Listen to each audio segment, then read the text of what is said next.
around past 5 ilanga selinga.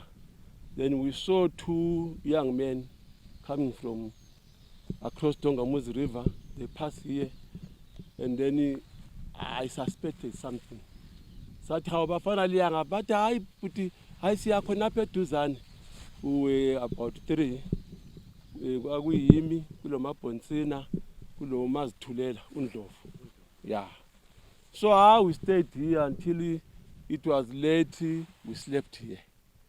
Yeah. Then in the morning, umama Ndiweni, very early in the morning, a lot of I think I'm past 4. Why vele sebasilungile sesilungisela iti. So later on, I just heard the dog barking. Wow, wow, wow. Nah, dog barking this time in the morning. What for? Then when I looked this direction, that's when I saw the Berkeley formation. It was long. Possibly it was even crossing the road. It was very long. But I didn't realize that this formation coming, already some deployment on this side. There was another deployment on this side. So which means my group, we were now into enemy's early formation. So I decided to retreat, but I realized, I said, no, these boys, they've got information. They cannot come in this type of Berkeley formation. Something might be happening elsewhere around us here. Then I started aiming. I think there was a big house here. The truth should be told as it is. I went in the corner of that big house. I kneeled there and made an aim to the white man who was in the center. And my first shot, ta-ta-ta. Then I realized that I gunned that first guy down.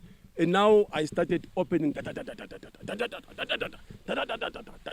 You know, after some minutes, I realized, no, they will end up maybe launching their bazooka and hit this house. That's when I started shooting as if I was retreating, but shooting everywhere. You know, suddenly, I just jumped up and turned my back, my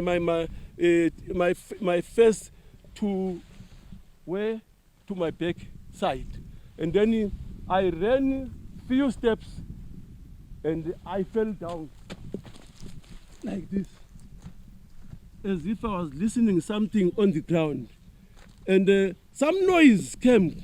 I realized quickly that no, there was something. I had to wake up. When I woke up,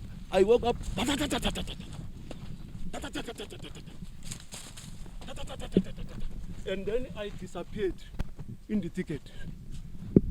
Then I went down. My guys were this side. We met down there. I didn't know I was shot. So one guy, Richard, he said, Commander, you have been shot by a machine gun. When I touched, I found there was a very big hole. Very big hole. And the hole here, nothing man's. I wanted to speak to say, Ngapi. I find out that there was mud in my mouth. Then when I touched my mouth, I felt there was something flesh here. I touched my face, nothing wrong. Where does this flesh come from? That's when I moved like that. I didn't open my mouth. From here up to 3 eTongamuzi phezulu le esafika komthupha. That's where I was given water and the looking glass. Then I started opening my mouth. I realized my tongue was torn into almost 2 pieces. Then there was no alternative remedy.